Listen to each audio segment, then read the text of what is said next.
আসসালামু আলাইকুম। আমন্ত্রণ জাগো টিভি নিউজে, সঙ্গে আছি আমি আফরিন সুমনা। শুরুতেই সংবাদ শিরোনাম। হুথির কাছে ট্রাম্পের প্রথম পরাজয়। লাগাতার আক্রমণে ইউএসএস হ্যারি এস ট্রুম্যান ব্যর্থ হওয়ার পর পারমাণবিক শক্তি চালিত ইউএসএস কার্ল ভিনসন মোতায়েন করতে বাধ্য হল যুক্তরাষ্ট্র। হুথি যোদ্ধারা ইসরায়েলের সবচেয়ে বড় দুঃস্বপ্ন হয়ে উঠেছে। 200টিরও বেশি ব্যালিস্টিক ক্রুজ ক্ষেপণাস্ত্র এবং ড্রোন হামলা। শত্রুর জন্য যে অদৃশ্য আতঙ্ক নিয়ে আসছেন ট্রাম্প, সেই অদৃশ্য আতঙ্কের নাম F-47 যুদ্ধ বিমান নির্মাণ করবে বোয়িং। ইসরায়েলে আরো ভয়ঙ্কর হামলার পরিকল্পনা ইরানের, চাঞ্চল্যকর প্রতিবেদন প্রকাশ। নেতানিয়াহু ইসরায়েলের বড় শত্রু। ইসরায়েলের টানা তৃতীয় দিন ব্যাপক বিক্ষোভ। বাংলাদেশে হিন্দু নির্যাতনের পেছনে পাকিস্তান জড়িত, দাবি উগ্র হিন্দুত্ববাদী সংগঠন RSS এর। তুরস্কের বিক্ষোভকারীদের সঙ্গে পুলিশের সংঘর্ষ, জরুরি বৈঠকে বসছে এরদোগানের বিরোধীরা। দর্শক, শিরোনামগুলো শুনছিলেন, এবার জানিয়ে দিচ্ছি বিস্তারিত। লোহিত সাগরের যুদ্ধে হুথির কাছে ট্রাম্পের প্রথম পরাজয়। লাগাতার আক্রমণে ইউএসএস হ্যারি এস ট্রুম্যান ব্যর্থ হওয়ার পর পারমাণবিক শক্তি চালিত ইউএসএস কার্ল ভিনসন মোতায়েন করতে বাধ্য হল যুক্তরাষ্ট্র। লাল সাগরে যুদ্ধের ডঙ্কা বাজছে। প্রেসিডেন্ট ট্রাম্প ইউএসএস কার্ল ভিনসনকে মধ্যপ্রাচ্য ইউএসএস ট্রুম্যানের সাথে যোগ দিতে নির্দেশ দিয়েছেন। এটি 2024 সালের পর সেন্টকমে প্রথম দুটি বিমানবাহী রণতরী মোতায়েনের ঘটনা। বিস্তারিত জানাচ্ছেন মারিয়াম হাবিবা। ইয়েমেনে মার্কিন বিমান হামলা পুনরায় শুরু করার পর হুতিরা জবাবি হামলা চালায়, যার ফলে ট্রাম্প হুতি যোদ্ধাদের সম্পূর্ণ ধ্বংস এর প্রতিশ্রুতি দেন। হুতির লাগাতার আক্রমণে ইউএসএস হ্যারি এস ট্রুম্যান ব্যর্থ হওয়ার পর এখন লোহিত সাগরে F-35 যুদ্ধবিমান সহ পারমাণবিক শক্তিশালিত যুদ্ধজাহাজগুলিকে মোতায়েন করতে ব্যর্থ হয়েছে যুক্তরাষ্ট্র। ইরানের প্রক্সি বাহিনীর সাথে সরাসরি সংঘর্ষের জন্য যুক্তরাষ্ট্র প্রস্তুত হচ্ছে। এদিকে চলমান সংঘাতে আমেরিকার পরাজয়ের প্রমাণ তুলে ধরেছেন হুতি মহাসচিব। ইয়েমেনি আনসারুল্লাহ আন্দোলনের মহাসচিব সৈয়দ আব্দুল মালিক বদরুদ্দিন আল হুতি পশ্চিম এশিয়া অঞ্চলে আরেকটি বিমান বাহিনী রণতরী পাঠানোর ট্রাম্পের নির্দেশের প্রতিক্রিয়ায় বলেছেন, এই অঞ্চলে দ্বিতীয় বিমান বাহিনী রণতরী পাঠানোর বিষয়ে মার্কিন ঘোষণা বিমান বাহিনী ট্রুম্যান নামে রণতরীটির ব্যর্থতার প্রমাণ।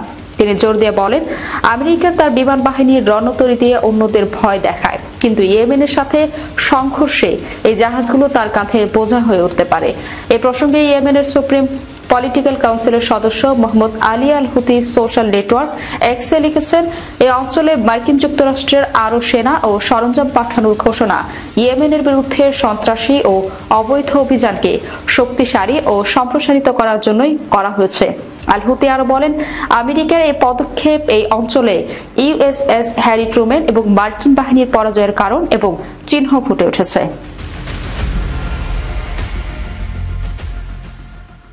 হাউথিরা ইসরায়েলের সবচেয়ে বড় দুঃস্বপ্ন হয়ে উঠেছে। ইরান সমর্থিত এই বিদ্রোহী গোষ্ঠী ইয়েমেন থেকে ইসরায়েলের দিকে লাগাতার ক্ষেপণাস্ত্র ও ড্রোন হামলা চালিয়ে যাচ্ছে, যা ইসরায়েলের প্রতিরক্ষা ব্যবস্থাকে ক্রমাগত চ্যালেঞ্জের মুখে ফেলেছে। গাজায় ফিলিস্তিনিদের সাথে সংহতি প্রকাশ করে হাউথিরা ইসরায়েলকে কৌশলগত ও মনস্তাত্ত্বিক চাপে রাখার চেষ্টা করছে, আর সেই প্রচেষ্টায় তারা ভালোভাবেই সফল হয়েছে। তাদের দূরপাল্লার ক্ষেপণাস্ত্র এবং অনির্দিষ্ট গতিপথ ইসরায়েলের জন্য নতুন ধরনের হুমকি তৈরি করেছে। এই পরিস্থিতি ইসরায়েলের নিরাপত্তা কৌশলকে জটিল করে তুলছে এবং হাউথিরা ক্রমশ ইসরায়েলের জন্য একটি বড় নিরাপত্তা উদ্বেগে পরিণত হচ্ছে।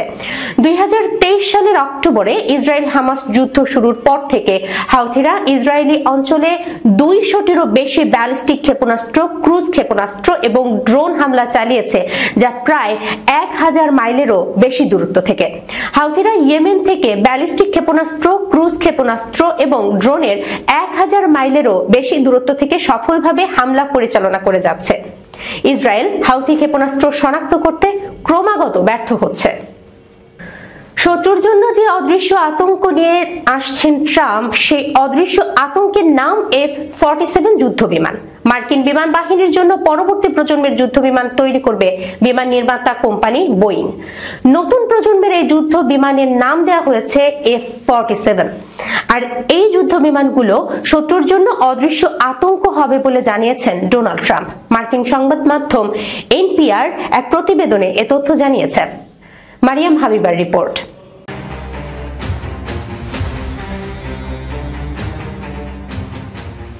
ট্রাম্প গত শুক্রবার হোয়াইট হাউসে বোয়িং কোম্পানিকে এই যুদ্ধ বিমান নির্মাণের ঠিকাদারি দেওয়ার বিষয়টি নিশ্চিত করেন। সেখানে তিনি বিমানটি সম্পর্কে বলেন, এগুলোর ক্ষমতা হবে অভূতপূর্ব। আমেরিকার শত্রুরা কখনো এগুলোকে আসতে দেখবে না। নতুন প্রজন্মের এই যুদ্ধ বিমানটির নাম F-47 রাখার পেছনে একটি কারণ আছে, সেটি হলো ট্রাম্প যুক্তরাষ্ট্রের 47তম প্রেসিডেন্ট, আর তাই যুদ্ধ বিমানটির এই নাম দেওয়া হয়েছে। এ বিষয়ে ট্রাম্প বলেন, জেনারেলরা একটি নাম বেছে নিয়েছেন এবং এটি একটি সুন্দর সংখ্যা। যুদ্ধ বিমানটির প্রশংসা করে ট্রাম্প আরো বলেন, পৃথিবীতে এর ধারে কাছেও কিছু নেই। নেক্সট জেনারেশন এয়ার ডমিনেন্স বা NGAD নামে পরিচিত F-47 উচ্চ ক্ষমতা সম্পন্ন যুদ্ধ বিমানের ধারাবাহিকতা। অনুমান করা হচ্ছে অতীতের সব প্রযুক্তির সঙ্গে এটিতে আরো বেশ কিছু বাড়তি প্রযুক্তি যুক্ত করা হবে। যদিও এই যুদ্ধ বিমানটির সঠিক স্পেসিফিকেশন বা বৈশিষ্ট্য দেখতে কেমন হবে বা সক্ষমতা কেমন হবে সে বিষয়ে খুব কমই জানা যায়। তবে ট্রাম্প আভাস দিয়েছেন, ষষ্ঠ প্রজন্মের যুদ্ধ বিমানটি বার্ডারে প্রায় অদৃশ্য হবে। বোয়িংকে এই চুক্তির আওতায় কি পরিমাণ অর্থ দেওয়া হতে পারে তার বিশদ বিবরণও এখনো অস্পষ্ট। যদিও বার্তা সংস্থা AP জানিয়েছে, প্রাথমিক অনুমান অনুযায়ী এই বিমানটি নির্মাণের খরচ $20 মিলিয়ন ছাড়িয়ে যেতে পারে। তবে সামরিক বিষয়ে blog site the war zone জানিয়েছে, চূড়ান্ত মূল্য কয়েকশো মিলিয়ন ডলারে পৌঁছাবে। যুদ্ধ বিমানগুলোর জন্য পেন্টাগন কি পরিমাণ অর্থ ব্যয় করবে সে বিষয়ে ট্রাম্পও কোনো ইঙ্গিত দেননি। তিনি বলেন, আমরা অনেকগুলোর জন্য অর্ডার দিয়েছি, আমরা দাম বলতে পারি না। এদিকে বোয়িং এর জন্য ট্রাম্পের এই ঘোষণা এক বিরাট অর্জন। একের পর এক জনসংযোগ সংকট এবং কর্মক্ষম ব্যর্থতা থেকে পুনরুদ্ধার করতে সংগ্রাম করতে থাকা কোম্পানিটির জন্য এই প্রকল্পটি আর্থিক পুনরুদ্ধারের একটি বড় সুযোগ।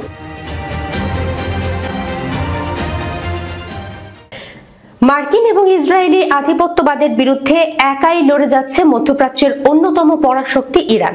এমনকি ইসরায়েল যখন গাজার নিরীহ মানুষের উপর গণহত্যা চালাচ্ছে, তখন একমাত্র ইরানই শক্তভাবে মজলুমদের পাশে দাঁড়িয়েছে। বিস্তারিত প্রতিবেদনে। মার্কিন প্রেসিডেন্ট ডোনাল্ড ট্রাম্প দ্বিতীয় মেয়াদে দায়িত্ব গ্রহণ করে তেহরানকে দমাতে উঠে পড়ে লেগেছেন। ইসরায়েলকে সঙ্গে নিয়ে তেহরানকে একের পর এক হুমকি দিয়ে যাচ্ছেন তিনি। সিরিয়া, লেবানন ও গাজা ইরানের অবস্থান দুর্বল হয়ে পড়ায় সেই সুযোগ নিচ্ছেন মার্কিন প্রেসিডেন্ট। তবে ছেড়ে কথা বলছে না ইরানও। দেশটির সর্বোচ্চ নেতা আয়াতুল্লাহ আলী খামেনি বলেছেন, ইরান কখনোই কারোর সঙ্গে সংঘাত শুরু করেনি, কিন্তু কেউ সংঘাত শুরু করলে তাদের শক্ত জবাব দেওয়া হবে। ইরানকে ধৈর্যের যে পরীক্ষায় ফেলেছে যুক্তরাষ্ট্র ও ইসরায়েল, তা শিগগিরই ভেঙে যাবে বলে মনে হচ্ছে। ইতিমধ্যে রুখে দাঁড়িয়েছে লেবানন। গাজার পাশাপাশি লেবাননে ইসরায়েলি হামলার পর পাল্টা প্রতিরোধ গড়ে তুলেছে দেশটি। ইসরায়েলের সামনে নতি শিকার ডাক করে আবারও অস্ত্রকে বেছে নিয়েছে প্রতিরোধ যোদ্ধারা। গাজায় দ্বিতীয় দফায় গণহত্যা চালাতে ইসরায়েলকে মার্কিন শক্তি ও সমর্থন ধার দিয়েছেন ট্রাম্প, কিন্তু মধ্যপ্রাচ্য আরও তেতে উঠেছে। বিশ্বস্ত বন্ধুদের হারিয়ে ইরান এখন আহত বাঘের মতো। একবার নিজেকে সেই শৃঙ্খলা থেকে ছাড়িয়ে নিলেই অপ্রতিরোধ হয়ে উঠবে দেশটি। আর এর জন্য ইরানের দরকার পরমাণু অস্ত্রের স্ট্যাটাস। ইরান যে কোনো মুহূর্তে পরমাণু অস্ত্র তৈরি করে ফেলবে, এই আশঙ্কায় ভীত ট্রাম্প নেতানিয়াহু। ইরানকে তাই যে কোনো মূল্যে পরমাণু অস্ত্র থেকে দূরে রাখতে চাইছে তারা। তবে ইরানের এই কঠিন মুহূর্তে তার পাশে দাঁড়িয়েছে মিত্র রাশিয়া ও চীন। ইরানকে রাশিয়ার তৈরি অত্যাধুনিক প্রযুক্তির Su-35 যুদ্ধবিমান সরবরাহ ও 2 মাস ব্যাপী সামরিক মহড়ায় ইরানকে সঙ্গ দিয়েছে দেশ দুটি। এমনকি ইরানের বৃহৎ নৌমহড়ায় অংশগ্রহণ করেছে মস্কো ও বেইজিং। ফলে শুধু স্থল বা আকাশপথই নয়, জলপথেও ইসরায়েলকে প্রতিরোধ করতে প্রস্তুত ইরান। গত বছরের 1 অক্টোবরে প্রথমবারের মতো ইসরায়েলের মাটিতে সরাসরি হামলা চালায় ইরান। তেল আবিব সহ ইসরায়েলের অন্যান্য শহরে 2 ধাপে 300টিরও বেশি ক্ষেপণাস্ত্র নিক্ষেপ করে ইসলামিক রিপাবলিকান দেশটি। ইরানের মতে ওই হামলা ছিল নমুনা মাত্র। বিভিন্ন মাধ্যমে খবর ছড়িয়েছে, ট্রাম্পের সমর্থনে নেতানিয়াহু যখন ইরানে হামলার পায়তারা করছে, তখন ইসরায়েলে আরো বড় ও ভয়ঙ্কর হামলার পরিকল্পনা করছে ইরান।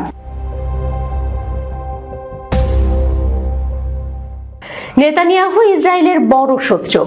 ইসরায়েলের টানা তৃতীয় দিন ব্যাপক বিক্ষোভ। ইসরায়েলের গোয়েন্দা সংস্থা শেন বেতের প্রধান রোনেন বারকে বরখাস্ত করার সরকারি সিদ্ধান্ত এবং গাজায় আবার হামলা শুরুর প্রতিবাদে গতকাল শনিবার রাজধানী তেল আবিবে হাজার হাজার মানুষ প্রতিবাদ বিক্ষোভ করেছেন। ঘোষণার পরই টানা 3 দিন ধরে ইসরায়েলে বিক্ষোভ চলছে। বিস্তারিত থাকছে প্রতিবেদনে। ইসরায়েলের নীল সাদা পতাকা হাতে তেল আবিবের হাবিবা স্কয়ারে হাজার হাজার বিক্ষোভকারী অবস্থান নেন। তারা গাজা হামাসের হাতে বন্দী ইসরায়েলিদের বাকি ব্যক্তিদের মুক্তি করে আনতে নতুন করে চুক্তি করার দাবি জানান। প্রতিবাদ বিক্ষোভে অংশ নেওয়া মোশে হাহারুনি বার্তা সংস্থা রয়টার্সকে বলেন, ইসরায়েলের সবচেয়ে বড় ভয়ানক শত্রু হচ্ছেন নেতানিয়াহু। 20 বছর ধরে তিনি আমাদের দেশকে গ্রাহ্য করেননি, আমাদের দেশের নাগরিকদের গ্রাহ্য করেননি।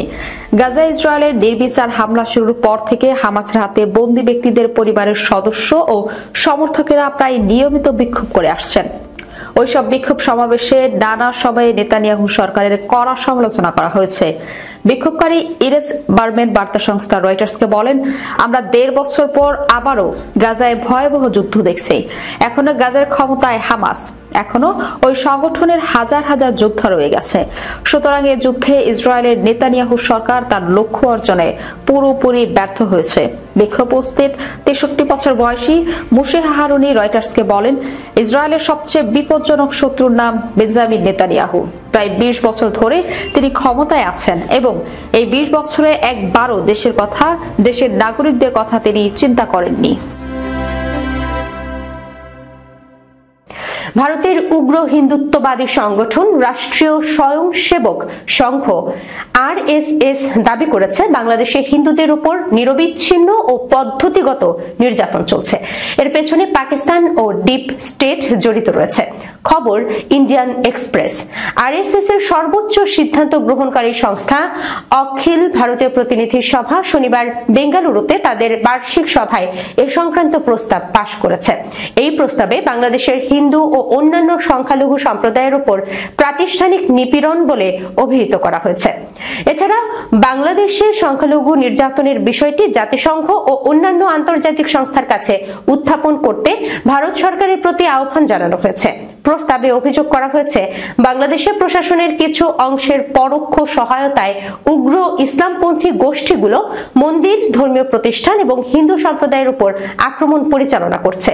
এর মধ্যে রয়েছে দেবদেবীদের অপবিত্র করার অভিযোগ, অগ্নিসংযোগ, জোরপূর্বক ধর্মান্তকরণ এবং নারীদের উপর যৌন সহিংসতা। তুরস্কের ইস্তাম্বুলে কারাবন্দী মেয়র এক্রেম ইমামোগলুর সমর্থকদের সাথে পুলিশের সংঘর্ষ হয়েছে। জরুরি বৈঠকে বসছে এরদোগানের বিরোধীরা। এক্রেম ইমামোগলুকে তুরস্কের প্রেসিডেন্ট রিসেপ তাইয়েপ এরদোগানের গুরুত্বপূর্ণ প্রতিদ্বন্দ্বী হিসেবে দেখা হয়। মারিয়াম হাবিবার প্রতিবেদন। দুর্নীতি ও সন্ত্রাসী কার্যক্রমের সঙ্গে সংশ্লিষ্টতার অভিযোগের তদন্তের অংশ হিসেবে গত বুধবার ভোরে বাসভবনে অভিযান চালিয়ে তাকে গ্রেপ্তার করা হয়। বিরোধী দলগুলো গ্রেপ্তারের নিন্দা জানিয়ে বলেছে, রাজনৈতিক প্রতিহিংসার শিকার হয়েছেন মেয়র এক্রেম ইমামোগলু। বিভিন্ন প্রতিবেদনের ভিত্তিতে পার্সটোরে জানিয়েছে, তুরস্কের বিভিন্ন প্রদেশে এরদোগান সরকারের এই পদক্ষেপের বিরুদ্ধে বিক্ষোভ অব্যাহত রয়েছে এবং বিক্ষোভকারীরা ইস্তাম্বুলের মেয়র এক্রেম ইমামোগলুর মুক্তির দাবি জানাচ্ছেন। শনিবার রাতে ইমামোগলুর মুক্তির দাবিতে তুর্কি বিশ্ববিদ্যালয়গুলোর বিপুল সংখ্যক শিক্ষার্থী বিক্ষোভে অংশ নিয়েছেন। সামাজিক যোগাযোগ মাধ্যম এক্স তুরস্কের সরকার বিরোধী ব্যক্তিদের বেশ কয়েকটি পেজের কার্যক্রম আপাতত বন্ধ করে দিয়েছে। বলা হয়েছে এটা সাময়িক পদক্ষেপ। বলা হচ্ছে এসব পেজগুলো বিভিন্ন বামপন্থী সংগঠনের। এছাড়া এমন অনেক ছাত্রের এক্স পেজ সাময়িকভাবে বন্ধ রাখা হয়েছে, যার 19 মার্চ মেয়র ইমামোগলুর গ্রেপ্তারের পর থেকে সরকার বিরোধী বিক্ষোভে সক্রিয়ভাবে অংশগ্রহণ করছে।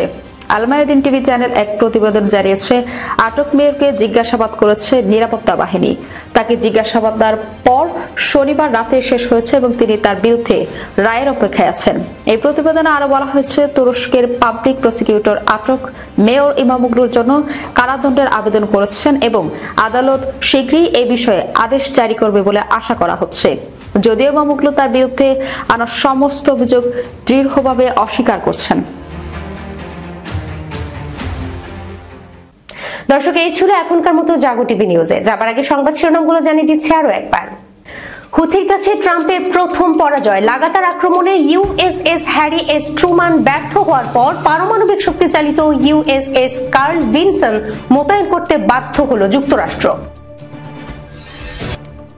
হুথি যোদ্ধারা ইসরায়েলের সবচেয়ে বড় দুঃস্বপ্ন হয়ে উঠেছে। 200টিরও বেশি ব্যালিস্টিক ক্রুজ ক্ষেপণাস্ত্র এবং ড্রোন হামলা।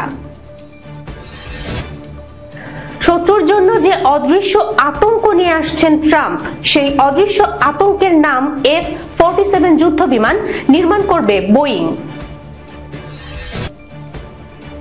ইসরায়েলে আরো ভয়ঙ্কর হামলার পরিকল্পনা ইরানের, চাঞ্চল্যকর প্রতিবেদন প্রকাশ। নেতানিয়াহু ইসরায়েলের বড় শত্রু, ইসরায়েলের টানা তৃতীয় দিন ব্যাপক বিক্ষোভ। বাংলাদেশে হিন্দু নির্যাতনের পেছনে পাকিস্তান জড়িত, দাবি উগ্র হিন্দুত্ববাদী সংগঠন আরএসএস এর। তুরস্কের বিক্ষোভকারীদের সঙ্গে পুলিশের সংঘর্ষ, জরুরি বৈঠকে বসছে এরদোগানের বিরোধীরা। এখনকার মতো এ পর্যন্ত। এতক্ষণ সঙ্গে থাকার জন্য ধন্যবাদ সবাইকে। আল্লাহ হাফেজ।